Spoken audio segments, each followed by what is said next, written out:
விஜய் டிவியின் முன்னணி சீரியலாக தொடர்ந்து ரசிகர்களை கவர்ந்து வரும் பாக்கியலட்சுமி சீரியலில் இன்றைய எபிசோடும் தாத்தாவின் இறுதிச் சடங்குகளை ஒட்டியே காணப்பட்டது. 80வது பிறந்தநாளை மிகவும் உற்சாகமாக கொண்டாடி மகிழ்ந்த ராமமூர்த்தி வீட்டிற்கு வந்தும் அனைவருடனும் மகிழ்ச்சியாக பேசிச் சிரித்து பொழுதை போக்குகிறார். இரவு வெகுநேரமாகியும் அனைவருடனும் உற்சாகமாக அவர் பேசிக் கொண்டிருக்கிறார். பாக்கியா, செல்வி உள்ளிட்டவர்களுக்கும் அவர் அட்வைஸ் செய்கிறார். முன்னதாக கோயிலில் வைத்து எழிலிடமும் அவரது கேரியர் குறித்து நம்பிக்கை கொடுக்கிறார்.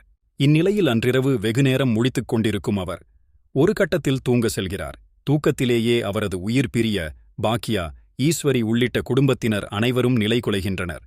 இந்நிலையில் தாத்தாவின் இறுதிச் சடங்கிற்கான ஏற்பாடுகளை பழனிசாமி, ஜெனியின் அப்பா உள்ளிட்டவர்கள் அனைவரும் சேர்ந்து மேற்கொள்கின்றனர். இறுதிச் சடங்கை செய்ய கோபி தயாரான நிலையில் அவர் ராமமூர்த்திக்கு எந்த சடங்கும் செய்யக்கூடாது, கொள்ளி வைக்கக்கூடாது என்று ஈஸ்வரி உறுதியாக கூறுகிறார். இதனால் கோபி அதிர்ச்சிக்குள்ளாகிறார். இறுதிச் சடங்கில் பங்கேற்க வந்த உறவினர்களும் அதிர்ச்சிக்குள்ளாகின்றனர். இதையடுத்து பாரம்பரியமாக நடக்கும் சடங்குகளை மகனை வைத்துதான் செய்ய வேண்டும் என்று அனைவரும் ஈஸ்வரிக்கு அறிவுறுத்துகின்றனர்.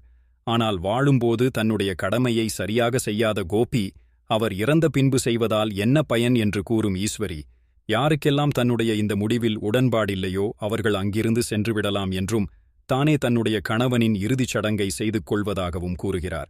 இதனிடையே இதுபோன்ற தண்டனையை தனக்கு தர வேண்டாம் என்று கோபி மன்றாடுகிறார்.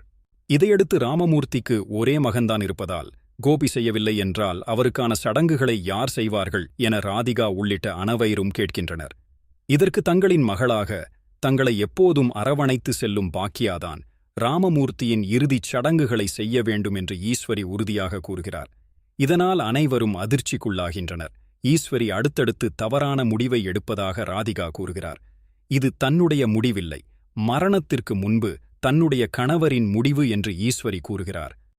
இதைக் கேட்டு கொந்தளிக்கிறார் கோபி. தன்னுடைய அப்பாவிற்கு செய்ய வேண்டிய இறுதிச் சடங்கை செய்யவிடாமல் பாக்கியா சதி செய்துவிட்டதாகவும் அவரது நடிப்பை அனைவரும் நம்புவார்கள், ஆனால் தான் நம்பமாட்டேன் என்றும் கூறுகிறார். இதையடுத்து பாக்கியாவை இறுதிச் சடங்கை செய்ய ஈஸ்வரி அனுப்புகிறார். நீண்ட அதிர்ச்சிக்கு பிறகு ஈஸ்வரியின் முடிவை ஏற்று நீர்மாலை எடுக்க செல்கிறார் பாக்கியா. இவ்வாறு இன்றைய எபிசோட் மிகவும் சென்டிமெண்டாக காணப்பட்டது.